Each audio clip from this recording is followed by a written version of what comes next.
Welcome back. If you use the JVZoo network in order to sell products, specifically digital products, you can connect your GetResponse account so that every time a person makes a purchase in your JVZoo account, they can then be added direct to your GetResponse account.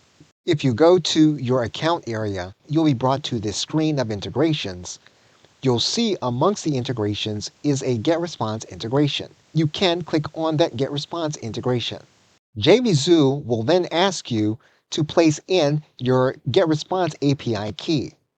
And you can get a new API key from the API section in your GetResponse account. So you will generate a new API key specifically for JVZoo. You will then click Generate. You will then add in your GetResponse key.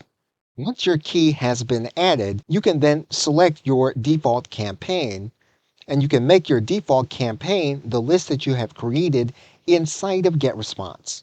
And so now you can use this account whenever you are going to be selling a product to connect GetResponse to that purchase. Okay, so with that, thanks, and I will see you in another video.